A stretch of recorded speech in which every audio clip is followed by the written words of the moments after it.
अस्सलाम वालेकुम नाजरीन, मैं हूं हारून रफ़ीक और आप देख रहे हैं होशियारियां। दोस्तों, आसान रस्तों पे चल के जो मंजिलें आती हैं वो अहमियत में बहुत पस्त हुआ करती हैं, जबकि मुश्किल रास्तों की मनाजिल हमेशा बहुत खुशनुमा और शानदार होती हैं। बहुत दफ़ा मुश्किलात ज़िंदगी में आती हैं और चली भी जाती हैं, लेकिन हमारा रवैया है जो ये तय करता है कि उसके बाद आने वाली ज़िंदगी कैसी होगी। बकौले दरवेश भूखा सोना मकरूज़ जागने से बहुत बेहतर है। आइए इसके साथ ही आज का शो शुरू करते हैं और देखते हैं कि इर्जा के पास आज क्या खबर है कि छत से मोबाइल पर दूरबीन लगाकर वीडियोस बनाने वाला शख्स पकड़ा गया। पहली बात तो ये कि किसी की भी जासूसी करना या किसी किस्म के भी किसी की पर्सनल लाइफ में तजस्सुस का इजहार करना, ये तो वैसे ही बहुत ही बुरी बात है। लेकिन प्राइवेट डिटेक्टिव्स भी तो होते हैं, वो भी गलत करते हैं।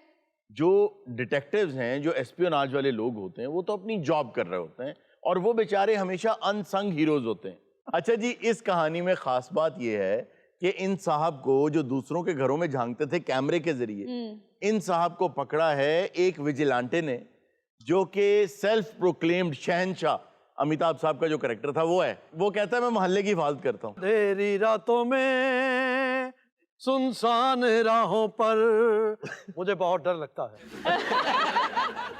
आप हो कौन? रिश्ते में तो हम तुम्हारे बेटे लगते हैं।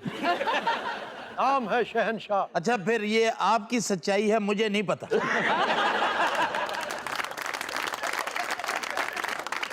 इतने आदमी थे। दो सरकार दो। तू क्यों देख रहे थे? ये है वो शख्स जी, जो दूरबीन से लोगों के घर में झातियां लगाता है। मुझे बड़ा अफसोस हो रहा है, अमिताभ बच्चन को फिल्मों में जो काम मिला वो बड़ी मुश्किल से मिला। उसके भाई साहब ये चाहते थे कि फिल्मों में आ जाए, तो जो भी डायरेक्टर प्रोड्यूसर उसे देखता था वो कहता था इतना लंबा है भाई, ये किसी भी हीरोइन के साथ आ नहीं सकता। तो एक फिल्म साथ हिंदुस्तानी बन रही थी, उसमें बेहतरीन उर्दू बोलने वाला कैरेक्टर था एक, तो वो इसके अलावा किसी को इतनी अच्छी उर्दू उस वक्त आती नहीं थी। तो तुम झातियां कह रहे हो? हम जहां खड़े हो जाते हैं लाइन वहीं से शुरू हो जाती है। वाह, अमिताभ बच्चन ने लंगर दी लाइन चला के लंगर भी ला लेंदा। जाओ पहले उससे साइन लेकर आओ जिसने मेरे हाथ पे लिख दिया था कि तुम्हारा बाप चोर है। आना भी आना बंदा है। वो डायलॉग पूरा किया। जिस घर में मीना नहीं उस घर में 2.5 लाख का सोफा क्यों? नीचे वाह। बैठो। क्या बात है, शहंशाह नहीं है सर, एक करम शहंशाह। वो शहनशाह तो बड़ा खूबसूरत सी। जी जी। ये शहनशाह च लगता है गिद्दड़ सिंह जी तो स्वाज दबी रखी है। अच्छा ये बताओ कि शहंशाह बन के क्यों फिरते हो गलियों में? मैं जुल्म के खिलाफ हूँ। मैं अच्छा। चोर पकड़ता हूँ, जालिम पकड़ता हूँ और करप्शन करने वाले पकड़ता हूँ। तो आपने कोई और कैरेक्टर चूज क्यों नहीं किया? वो भी करेंगे आहिस्ता आहिस्ता। एक दिन मैं शराबी बनया ही अमिताभ बच्चन वाला। जी जी। मेरे ते पर्चा हो गया, 6 महीने में अंदर रह गए हैं। वो कैसे? वो मैं उन्होंने शेर सुना बैठा सी। अच्छा। पुलिस की गड्डी कोलों नंगी आ। हाँ। मैं कहने लग पिया, क्या? आज तो इतनी भी मुयस्सर नहीं मैं खाने में हाँ जी। जितनी हम छोड़ दिया करते थे पैमाने। वो छुट्टियां में डाले छुट गए। शराबी को डाले में। आपके ख्याल से ये जो शेर है जी हाँ। ये ठीक है? इतनी भी मुयस्सर नहीं मैं खाने में जितनी हम छोड़ दिया करते थे पैमाने में। जिस हालात में ये उसने शेर बोला है, मेरा ख्याल से ये उसके साथ नहीं जाता, क्योंकि उसको बोलना चाहिए था कि इतनी भी मुयस्सर नहीं है पैमाने में जितनी हम छोड़ दिया करते थे मैं खाने में। होता ये है कि इसके वाकई पैमाने में इसके जो मुंशी जी होते हैं वो सारा दिन मेहनत करके इसके लिए एक बोतल लेकर आते हैं, तो उसमें इतनी सी भी नहीं निकलती जितनी ये गिलास में छोड़ दिया करते। तो वही मैं कह रहा हूँ कि वो सिचुएशन के मुताबिक जी हाँ। वो शेर नहीं जाता। लेकिन उस शेर को तब्दीली नहीं कर सकता था, इसका अपना तो नहीं था वो। जिंदगी तेरी नरम छांव में गुजरना चाहती है। तेरी नरम छांव। शहनशाह ने तुम्हें यह चोर दिया है, इसकी सजा क्या? हाँ भाई तुम बताओ क्या हरकत है तुम्हारी? सर कोई हरकत नहीं, चोर चार में कोई नहीं, मैनू एवं खाम खा मारी जान है। तुम लोगों की प्राइवेसी के चोर हो। सर मैं तो लोगों को देख के वैसे खुश होता हूँ। शर्म करो। लोगों के घरों में झांकना खुशी है? ये हाय क्या था? एक कच्ची मूंगफली खा ली, गोता लगाए। मैं आज भी गिरे हुए पैसे नहीं उठाता। तो फिर? मैं डिगण तो पहले ही चिमटा मार लेता। अच्छा अब आप इसको पुलिस के हवाले करें। ए, पुलिस का मुजरिम है ये, आवाम का मुजरिम है। बिल्कुल, ये पापराजीज में से है। किससे है? पापराजीज। ओए तुम पापरासी हो? बल्कि तुम मरासी हो। मेरे पास गाड़ी है, बंगला है, पैसा है। तेरे पास क्या है? मेरे पास माँ है। माँ को मेरा सलाम कहना। ਲਓ ਜੀ ਇਹਦਾ ਲਿਬਾਸ ਦੇਖੋ ਅਮਿਤਾਭ ਬੱਚਨ ਦਾ ਈਸਾ ਖੇਲ ਦਾ ਟਰੱਕ ਹੁੰਦਾ आज अवाम का मुजरम तुम्हारे सामने है, क्या सजा दी जाए इसे? देखो तुम ये डिसाइड नहीं कर सकते, सोशल वर्क की हद तक तो ठीक है लेकिन कानून को अपने हाथ में नहीं ले सकते। कानून कानून कानून, जब मेरी माँ दवाई से मर रही थी तब कानून कहाँ था? कानून का तुम्हारी वालदा की दवा से क्या ताल्लुक है? कानून का मेडिकल स्टोर है यार। ये बताओ भाई किस चीज की चेंज है? ये साथरा चोरी कर दे घर वाले ने संगली पाई। अच्छा, उसने तो बाएं हाथ पे लगाई थी, तुमने दाएं पे लगाई। मैं खब्बू हूँ। शायद आपको पता नहीं, अमिताभ बच्चन भी खब्बू है। मजे की बात बताओ, वो दोनों हाथ इस्तेमाल कर लेते हैं। और ये शहनशाह दोनों हथा नाल मंग लेंदा है। और रस्सी ने आप तो नहीं पाई। अच्छा। ये सारा दिन फिरते रहते रात को घर वाले से रस्सी इन्होंने बंद देंगे। ए मूछे हो तो नथु लाल जैसी। क्या कह रहे हो? ये दानिश हैं। ये दानिश है? जी जी। नथु लाल की मूछे वापस करो। अरे जिस घर में मेरी मीना नहीं वहां ये कमीना क्यों? फिरजा, हाँ जी। शहनशाह तुम्हें सवाल करता है। क्या? शहनशाह का सवाल गौर से सुनना। जी। 150 बस, इससे कम नहीं होता। यार तुम 150 का सवाल कर रहे हो? यार पहली बारी ਤੁਹਾਡੇ ਸ਼ੋਅ 'ਚ शहनशाह है, कुछ तो दियो। ਮੈਨੂੰ ਤਾਂ ਲੱਗਦਾ ਤੁਸੀਂ ਵੀ ਸਾਰੇ शहनशाह ही हो। अच्छा जी, आप इसको खुद जाके पुलिस के हवाले करें, मुद्दई बने आप। ਚੌਂਕ ਦੇ ਵਿੱਚ ਮਾਰਨਾ ਜੀ ਹਾਂ क्यों? ਇਹਨੇ ਸਾਡੇ ਘਰ ਝਾਤੀ ਮਾਰੀ आ। मैं पूरे मोहल्ले का काम करता हूँ लेकिन इनका नहीं करता, क्यों? लेकिन आइंदा किया करूंगा। वो क्यों? मैंने दस्ताने ले लिए। खासा वर्ग के क्रिकेटर, पहला मैच पहली गेंद कैरियर खत्म। वो कैसे? वजी ऐसी भैड़ी है। शहनशाह 4 बाथरूम इंतजाम कितना लगेगा? भाई किन्ने मरले का घर है, कमरे किन्ने हैं, बाथरूम किन्ने हैं, दसो मैनू। 6 बेडरूम है ते 10 मरले का घर है। 8 बोतल फड़ लिया, मैं ਇਹਦੇ 'ਚ ਸਾਰ ਦਿਆਂਗਾ ਜੀ। नाज़रीन, वक्त हुआ एक छोटी सी ब्रेक का, कहीं मत जाइएगा, मिलते हैं ब्रेक के बाद। गुजरात की एक रस्म है कि ससुर अपने होने वाले दामाद के पांव दूध और शहद से धोता है। अच्छा। और वो थोड़ा सा दूध शहद वाला दामाद को पीना भी पड़ता है। हमारी रस्में जरा चेंज है थोड़ी सी। अच्छा। हम अपने जवाई को आग लगाते हैं। होशियारियां होशियारियां होशियारियां होशियारियां होशियारियां। वेलकम बैक नाजरीन। जी इर्जा, क्या खबर है? खबर है कि दुल्हा तब्दील होने की वजह से दुल्हन ने शादी से इनकार कर दिया। जी हाँ, ये राजस्थान का वाक़या है। इसमें हुआ कुछ यूँ है कि जो दुल्हा उन्होंने दिखाया शादी से पहले कि इसके साथ शादी करेंगे, जिस रोज़ वो मंडप पे पहुँचे तो उस वक्त दुल्हा कोई और था, तो उन्होंने ज़ाहिर इनकार ही करना था। और मेरा ख्याल है कि इसमें लड़की वालों ने बिल्कुल ठीक किया कि अगर बारात लेके कोई और साहब आ गए हैं तो उन्होंने इनकार कर दिया। तारा बेड़ा गर्क हुआ, तारा बेड़ा गर्क हुआ। मैंने बोला था कि दूल्हे की सेल्फी ले ले। देखिए मैडम, आदमी सेल्फी अपनी लेता है, सेल्फ से बना है सेल्फी। किसी दूसरे की जो खींची जाती है वो पिक्चर होती है। हाँ कि किसी का फैसला करना जो उसको मैडम कह रहा। और इज्जत का लफ्ज होवे, तने तो इज्जत राश ही नहीं। मत हमें इज्जत रास नहीं है, सियाने बहने आदमी को झूठा कर दे। देखो, लड़ो मत, दोनों लड़ो मत। मुझे पहले ये बताओ, तुम कौन हो? ये दोनों मेरे छोटे भाई हैं। मैं इन दोनों का बड़ा भाई। जाहिर है अगर वो छोटे भाई हैं, तुम बड़े भाई हो। तो पूरा तारुफ तुझे करवा दिया था, क्या किसी काम के पैसे लेता? बातें सुन। हमारे ये बाप के बराबर हैं। अच्छा। और अब आप अंदाजा लगाओ कि ये कह रहे कि जी ये छोरा दिखाया और इससे शादी कर रहे। ये हरकत क्यों की तुमने? मैं ऐसी करी नहीं। मैंने इनको अपने घर का नगीना दिया। नगीना नहीं, ये तो कमीना दिया तने। मुझे ये समझ नहीं आ रहा और मुझे इन पे हैरत हो रही है कि उन दोनों में ज्यादा फर्क तो है नहीं। बजाय इसके कि ये लोग आपस में लड़ते रहें, लड़की से पूछ लें कि वो किससे शादी करना चाहती है। जहाँ मेरा माँ बाप कहेंगे मैं तो वही राजी हूँ। और अभी तो इस छोरी को ये नहीं पता भी शादी मेरी भी नहीं हुई। चांद का टुकड़ा, मैं बारिश जाऊं। ये छोरा था जो मैंने पसंद किया था। ये जो मेरा बड़ा भाई बैठा है ना, जब कोई रिश्ता करना हो दिखाते मुझे, कर किसी और का देते हैं। आपको क्यों दिखाते हैं? मैं सबसे खूबसूरत तो वहीं घर में हूँ ना भाई। इन बच्चों की तरह इन दोनों को पाला मैंने, अपने मुंह से निवाला निकाल के इनके मुंह में डाला। गंदे।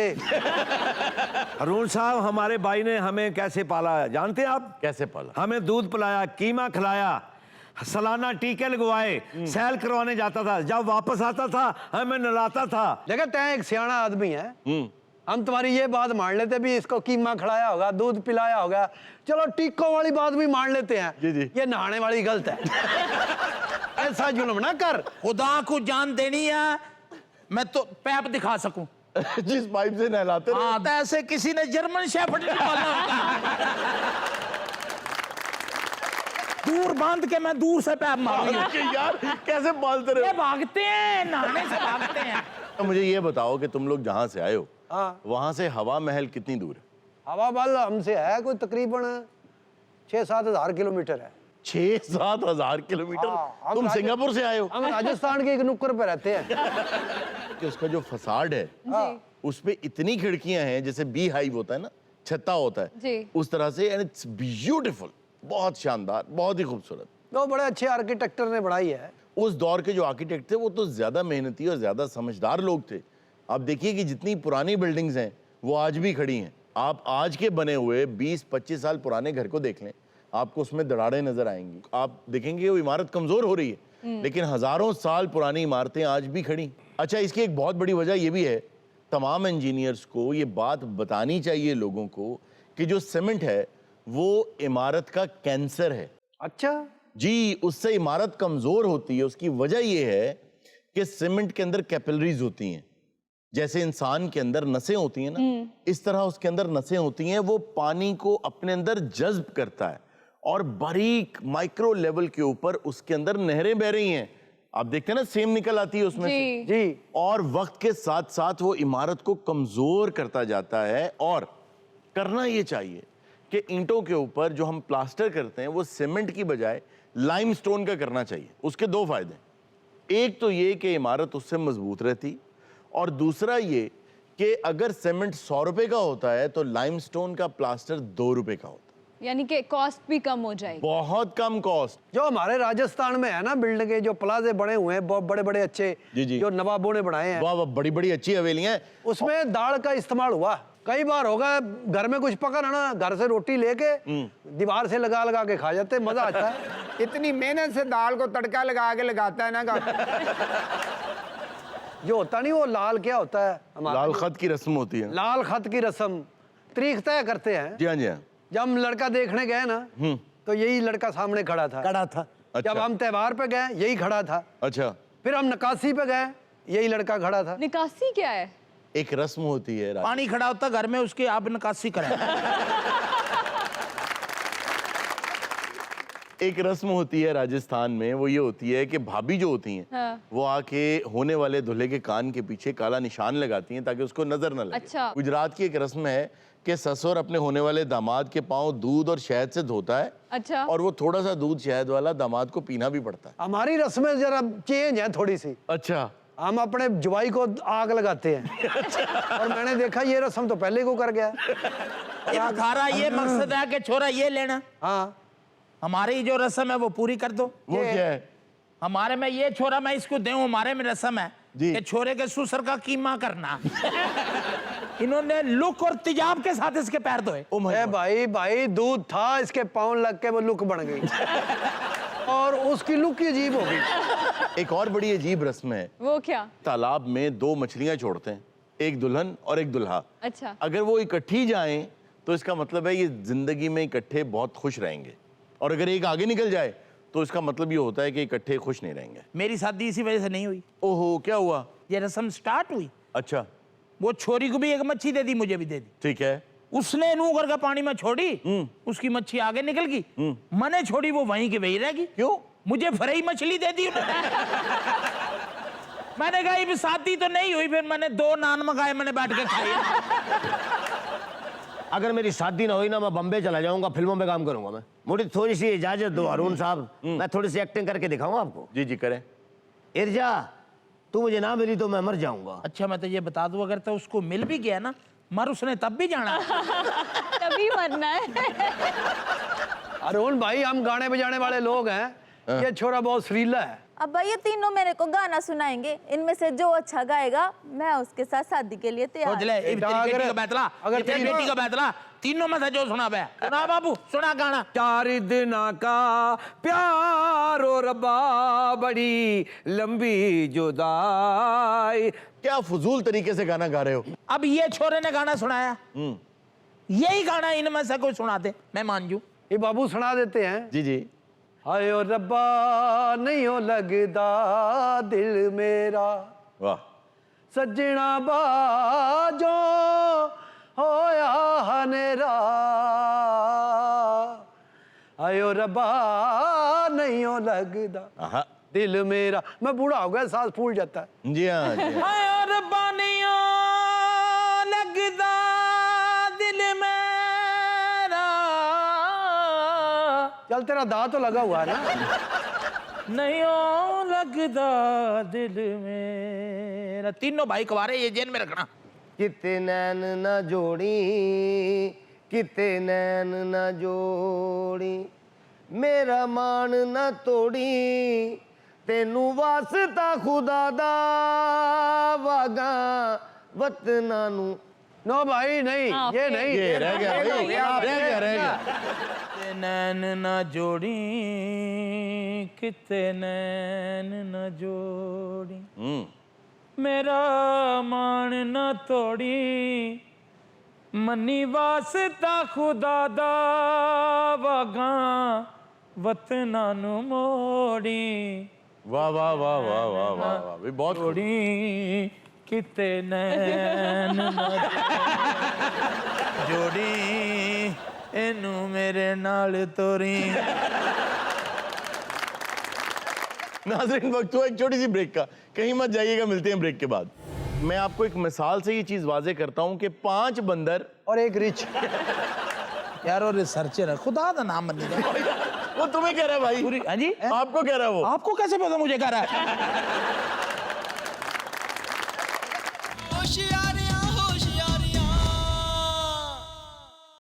होशियारियां होशियारियां। वेलकम बैक नाजरीन। अब हमारा सेगमेंट है जी वाओ। वाह बात है। दब तू ना करे कर भाव, तेरा की तलक है इतना, तू राम ना अपना भाव।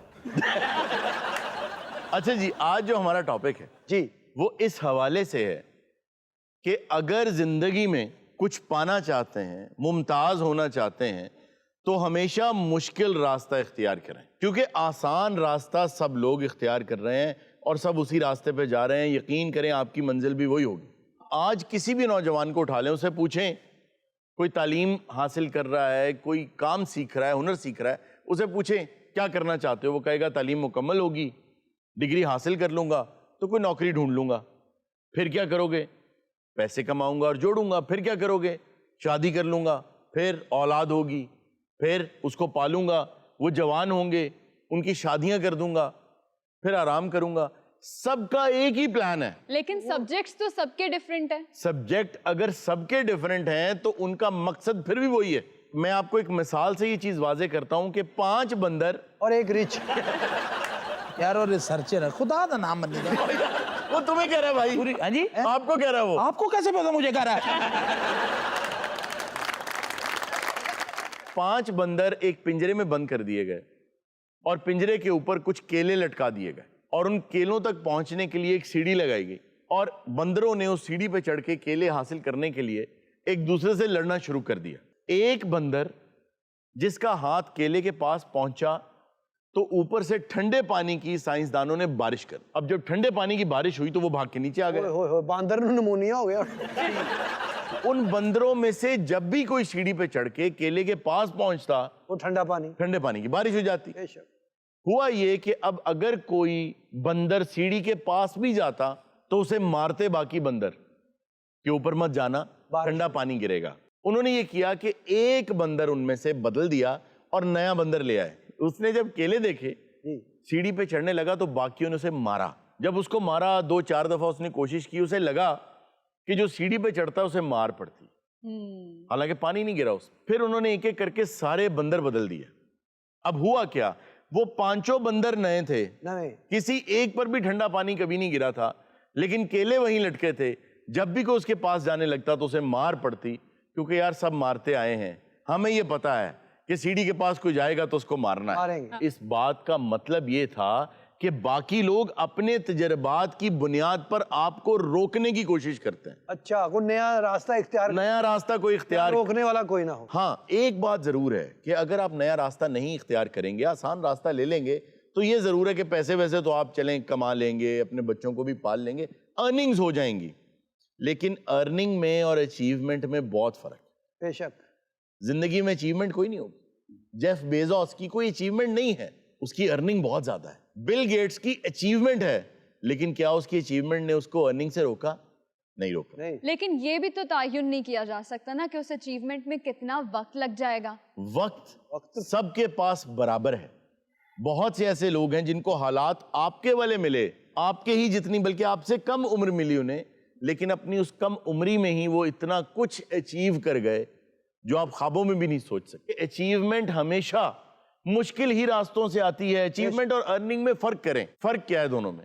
फर्क ये है कि अर्निंग वो है जिस पे आपकी औलाद, आपकी आने वाली नस्लें आपस में लड़ेंगी, उसको बांटेंगी, और अचीवमेंट वो है कि जो आप लॉन में बैठे बुढ़ापे में अपने पोते पोतियों को बताएंगे और आपका सीना फख्र से चौड़ा हो जाएगा कि ये मैं हूं जिसने ये किया। और इसको मैं मुश्किल रास्ता क्यों कह रहा हूं? वो इसलिए कह रहा हूं कि ये रास्ता मुश्किल बताया जाता है, आपको दिखाया जाता है। आप सबसे पहले ये समझें कि अचीवमेंट है क्या।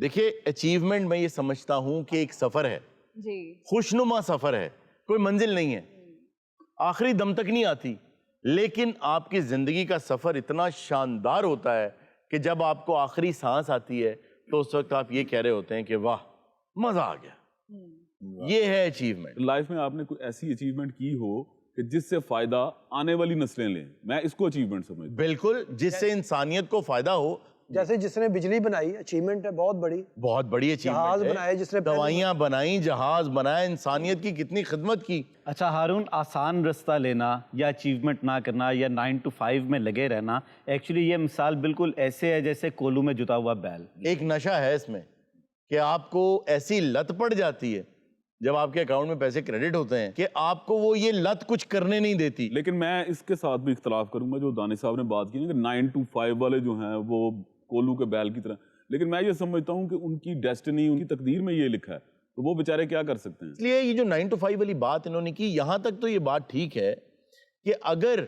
आपका दिल, देखें, अगर आपका दिल आपकी जॉब में अटका हुआ है और घर जाके बेचैनी है कि कल मैं पहुंचूं दोबारा जॉब पे, फिर तो आप बिल्कुल ठीक कर रहे हैं, फिर तो आप सही रास्ते पे हैं। और अगर आपका दिल अटका हुआ है घर पे कि कब ये जॉब खत्म होगी, कब मैं घर जाऊंगा, फिर आप वाकई कोलू के बैल हैं। उसकी वजह ये तलाशे तलब जो है ना, ये आपको जिंदगी में बेहतरीन जगह ले जाएगी। लोग आपको याद करेंगे, आपकी नस्लें आपको याद करेंगी। 100 बार तूफान से टकराई कश्ती, 100 बार टकरा के साहिल पे आए, तलाशे तलब में वो लज्जत मिली है। दुआ कर रहा हूं कि मंजिल ना आए। आपने पैसे क्यों कमाने हैं? अपनी खुशी के लिए। आपने कोई काम क्यों करना है? अपनी खुशी के लिए। घर क्यों बनाना? अच्छा, खुशी के लिए। गाड़ी क्यों लेनी है? नहीं, अपनी खुशी के लिए। अगर आप अपना मकसद दुनिया से मुमताज होने के लिए खास टारगेट बना लेंगे तो भी तो आपको खुशी मिलनी है ना। लेकिन उस खुशी में आपको बहुत सी चीजों का सेक्रीफाइस करना पड़ेगा, फिर आप एक मुमताज जिंदगी गुजारेंगे। इसमें मुझे एक वाकया याद आ गया। एक बादशाह ने एक बहुत बड़ा सूरमा, बहुत बड़ा सिपा सालार एक रियासत से मंगवाया कि आके मेरी फौज को ट्रेनिंग दो और पहले चेक करो कि इनका क्या कैलिबर है। उसने बादशाह से कहा कि मुझे अपना बेहतरीन निशानेबाज दो। उस बादशाह ने एक निशानेबाज को भेजा, सामने बुल्स आए उस सिपा सालार ने लगा दिया। जब उस उस्ताद ने सामने बुल्स आए, जिसको क्रॉस, जिसको टारगेट भी कहते हैं, जी, वो सामने लगा दिया और कहा कि इसमें आपने तीर मारना है। जब उसने अपना तीर खींचा तो उसने कहा रुक जाओ, पहले ये बताओ तुम्हें क्या नजर आ रहा है। उसने कहा मुझे बुल्स आए नजर आ रहा है। उसने कहा उसके अलावा क्या नजर आ रहा है? कहने लगा पहाड़ हैं, नदियां हैं, कोई बच्चे कुछ खेल रहे हैं, कुछ परिंदे उड़ रहे हैं। उसने कहा कि वापस चले जाओ। बादशाह से कहा मैंने तुम्हें कहा था बेहतरीन निशानाबाज भेजो, ये नहीं है। दूसरा आया, उसको पूछा, उसने कहा जी मुझे टारगेट नजर आ रहा है।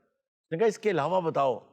उसने कहा आसमान है, जमीन है, घास है, मैं हूं, आप खड़े हैं, कुछ मेरे दोस्त खड़े हैं पास। उसने उसको भी वापस भेज दिया। बहुत अच्छी। तीसरा बुलाया, जो तीसरा आया उससे उसने पूछा कि बताओ तुम्हें क्या नजर आ रहा है। उसने कहा बुल्स आए। उसने कहा इसके अलावा बताओ क्या नजर आ रहा है। उसने कहा इसके अलावा कुछ नहीं है, सिर्फ बुल्स आए है। हाँ। उसने कहा कि अब तुमने सही निशानाबाज भेजा है। फोकस था वो। एग्जैक्टली, उसका एक मकसद था। हो सकता है खब्बी आंख खराब हो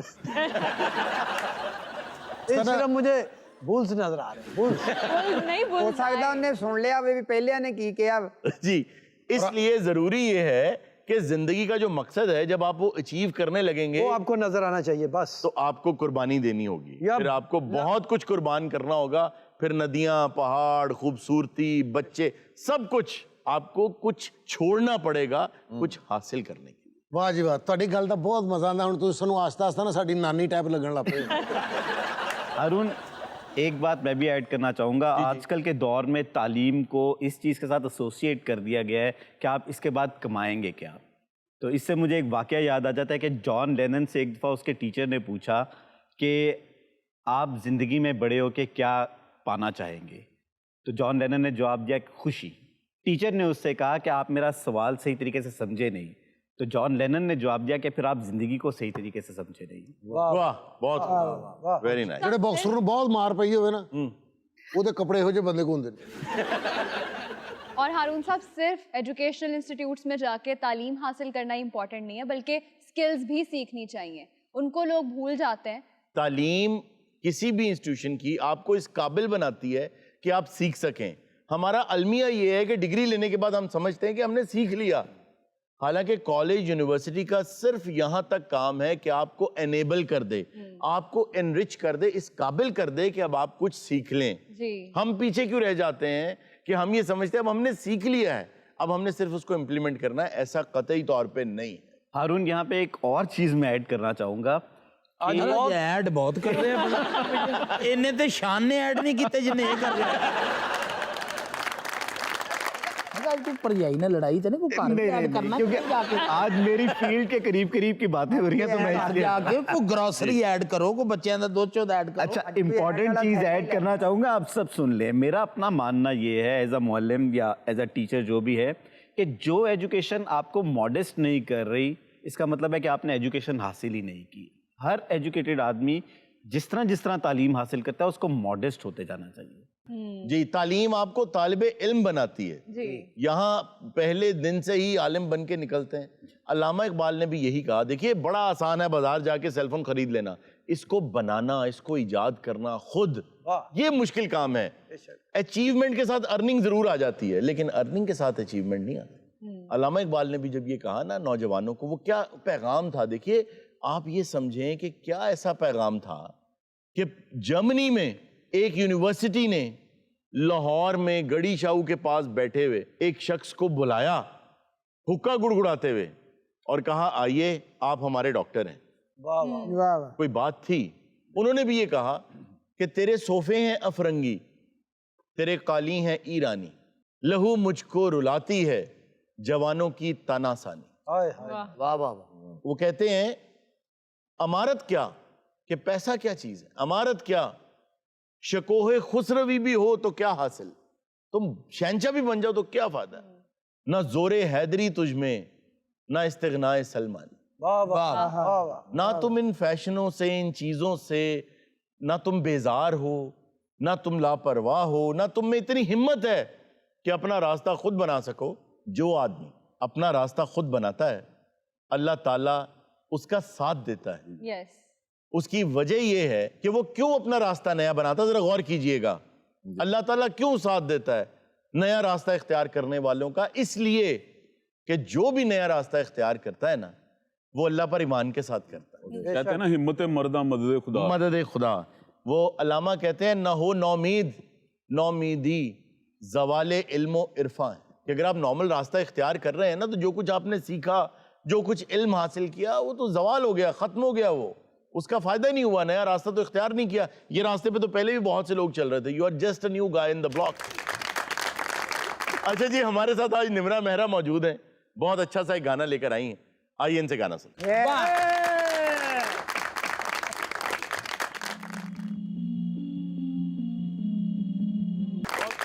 नाज़रीन, ये था आज का शो। इंशाल्लाह आपसे मुलाकात होगी नेक्स्ट शो में।